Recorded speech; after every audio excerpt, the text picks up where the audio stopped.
Night sits heavy over the city like a thick, suffocating blanket. A cold drizzle sweeps through empty streets, turning the asphalt into a black mirror, reflecting neon signs and broken dreams. The world feels quiet. Too quiet, except for the soft tapping of rain on metal and distant traffic echoing through the alleys.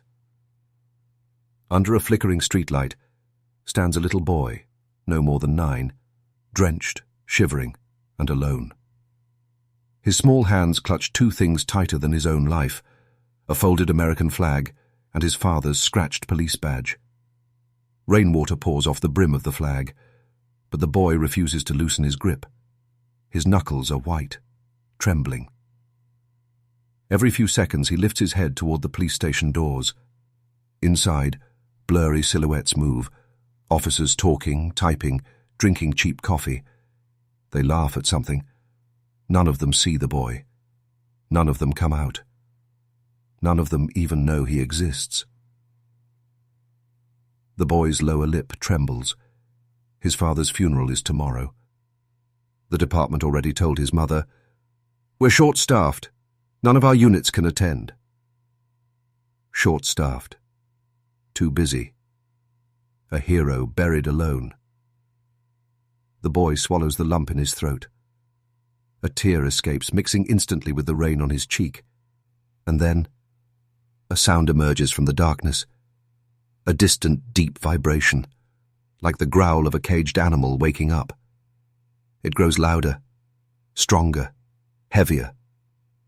The boy's heart skips. Motorcycles. Not 1, not 2, a whole pack of them. Their headlights appear first, sharp beams slicing through falling rain. Then the silhouettes, massive machines, leather jackets, heavy boots, steel reflecting neon blues and reds. A brotherhood, moving like a single organism. The boy steps back, uncertain, afraid. These men don't look like officers. They look like outlaws from the edge of the world. The lead biker slows his machine to a crawl. His engine rumbles like thunder, locked behind steel ribs. He kills the ignition. Silence hits almost violently. The other bikes follow, shutting off their engines until only the rain is left whispering. The leader lifts his helmet just enough for the boy to see eyes that have seen war, loss, and fire. Hard eyes, but not cruel. He studies the boy for a long, uncomfortable moment. "You're out here alone at this hour," the biker murmurs, voice deep as gravel. The boy hesitates, breath shaky. My dad was a cop."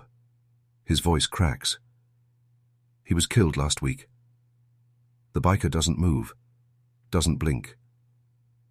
But something shifts in the air, a silent tightening, like a storm folding in on itself. The boy holds out the badge with trembling fingers as if offering a piece of his heart. His voice breaks completely as he forces out the words he's been holding inside. Can you come to his funeral? I don't want him to be alone." Lightning flashes. Thunder rolls slowly across the night, and the biker's jaw tightens.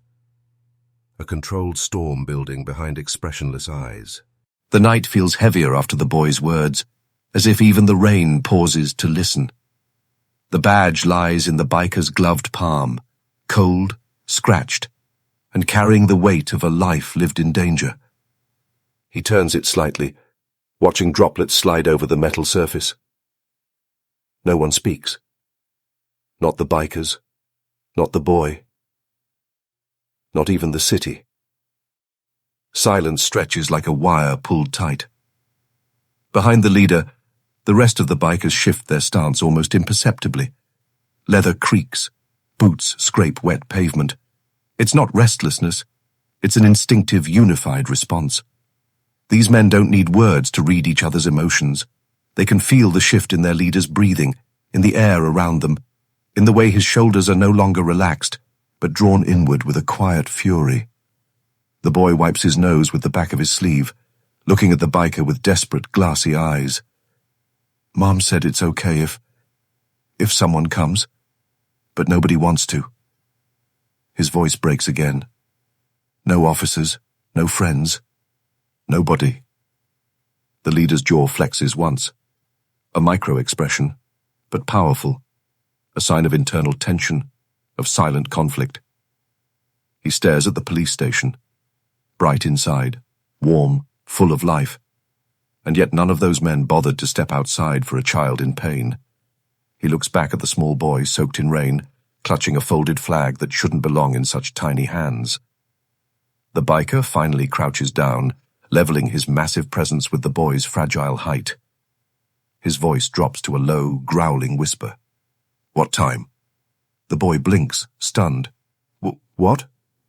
What time's the funeral?" The biker repeats, slowly, calmly. But there's a controlled storm under each word.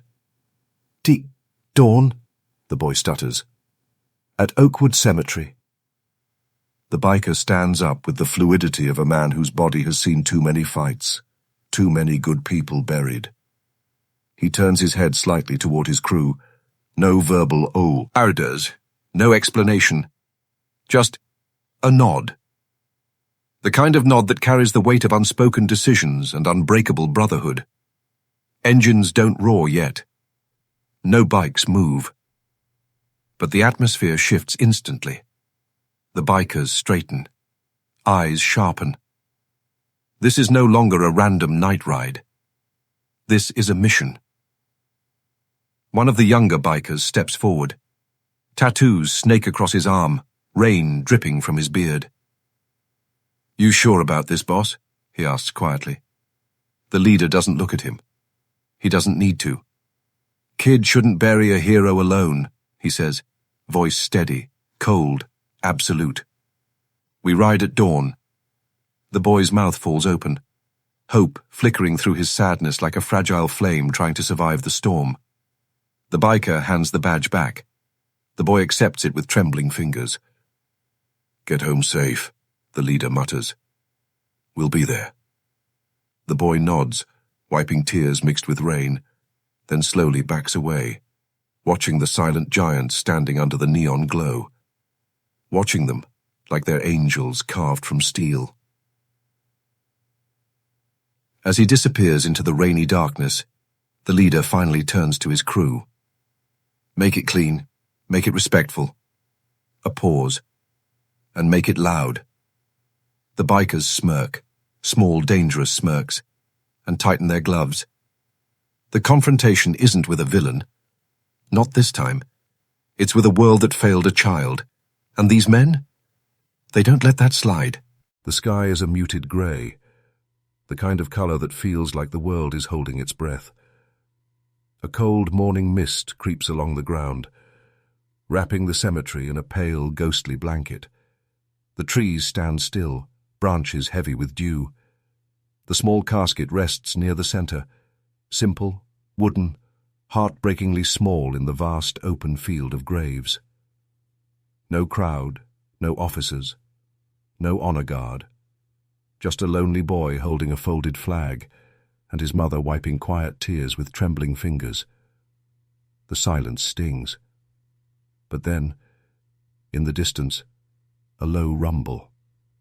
Soft at first, like distant thunder crawling across the horizon. Then deeper, stronger, multiplying. The ground itself begins to vibrate beneath the boy's shoes. He lifts his head. The rumble grows into a rolling roar, hundreds of engines merging into one collective growl. Birds burst from the trees. Leaves tremble. The mist shakes. And then he sees them. 40 bikers emerging from the fog, full formation, headlights cutting through the haze like blades of white fire. Their engines echo across the cemetery, drowning out the silence that had swallowed his father's memory. The boy's eyes widen, his lips part, his breath catches in his throat. They didn't just come. They came in force. Black jackets. American flags mounted high, chrome gleaming even in the dull morning light. A formation so tight, so precise, it looks like a battalion of steel soldiers arriving for war. except this war is for honor. The leader rides at the front, face stoic, jaw set with a cold determination. Behind him, every biker rides slow, deliberate, respectful, their rumbling engines forming a choir of controlled power. They circle the cemetery once, a silent salute, then park their machines in a perfect, disciplined line. Engines shut off one by one. Boom, boom, boom, until all that remains is a heavy silence filled with purpose. The bikers climb off their machines. No talking, no laughter, no unnecessary movement. Every biker walks in the rain and forms a wall of black leather around the small boy and his mother. A protective circle, a barrier against the cold world that abandoned them. The leader steps forward. He kneels beside the casket. The boy watches, his breath trembling. The biker places his father's badge on the coffin with both hands, gentle, slow, deliberate, as if the badge is still warm from the officer who once wore it. He bows his head. And one by one, every biker follows, removing their caps, bowing, touching the coffin. Some place patches, some place roses, some place coins. No words. Just respect, just justice. This is the consequence phase. Not violence, not revenge, but a powerful declaration. A hero will not be forgotten. A few neighbors arrive, drawn by the rumbling. Cars slow down. People step out. Soon, a small crowd gathers, moved by the sight of hardened bikers standing in silent honor. The boy grips the flag tighter, tears streaming. But this time, they're not only from pain. The world sees him now. His father is honored now. Justice is done, not with fists, but with presence, with solidarity, with a storm of steel standing guard over a fallen hero. The boy looks up at the leader, who nods once, slow, heavy, meaningful. No man rides for nothing, and today they ride for his father. The storm of engines is gone now. The cemetery is quiet, almost too quiet. Only the soft rustle of morning wind moves through the grass, carrying with it the last traces of fuel, leather, and rain. The burial is over. The crowd that gathered has drifted away. Even the bikers stand still now, forming a silent wall around the little boy and his mother, as if refusing to let grief swallow them whole. The little boy stays kneeling beside the coffin long after the final prayer. He presses the folded flag to his chest, eyes red, breath unsteady. His father is gone, and yet, somehow, the overwhelming loneliness he carried for days has lifted. Not because someone spoke, not because someone promised things would get better, but because someone showed up. Slowly, the biker leader steps forward. His heavy boots sink slightly into the soft earth. His cut, soaked from the morning mist, hangs silent on his shoulders. The man kneels down beside the boy, resting one gloved hand gently on the edge of the casket. They don't speak. They don't need to. After a long, quiet moment, the boy finally gathers enough courage to whisper, "Why? Why did you come? You didn't even know him." The biker looks at the grave first, not the boy. His voice is low, steady, carrying the weight of every road he's ridden and every friend he's buried. "I didn't know him," he says softly, "but I know what he stood for." The boy blinks, confused. The biker continues, eyes fixed on the casket. "Your dad wore a badge, not because he wanted power, not because he wanted praise. He wore it because somebody needed to protect the people nobody sees." He pauses. A small breath escapes him, the kind only a man who's buried too many brothers understands. And nobody who protects others, he says, deserves to be buried alone. The boy's chin quivers. He wipes his face, trying to be strong. The biker faints. Ali looks at him, and the cold, hardened expression softens just enough to reveal something human underneath. "You hear me?" he murmurs. "You're not alone today. You won't be alone tomorrow, and you'll never carry his memory by yourself." The boy nods slowly. Then he leans forward and wraps his small arms around the biker. It's not the kind of hug that demands comfort. It's the kind that thanks silently. The biker freezes for a second. This world has taught him to fight, not to feel. But today, he lets the child hold him. A moment later, he rises, placing a heavy hand on the boy's shoulder. "Your father rode the hardest roads," he says quietly. "Now, we'll ride the rest with you." The boy nods, clutching the flag to his heart. One by one, the bikers bow their heads toward the casket and return to their bikes. Engines roar to life, not loud, not wild, but controlled, respectful, like a promise written in thunder. The leader mounts his bike last. Before pulling down his helmet, he gives the boy one final line, the Riderbite style closure. "Heroes never die, kid. They just ride ahead." He revs once, slow and meaningful. Then he leads his men away, disappearing into the rising sun. The boy stands there, watching them vanish into the golden horizon. And for the first time since his father's death, he feels strong. He feels seen. He feels protected. The ride may be over, but the honor echoes long after the engines fade.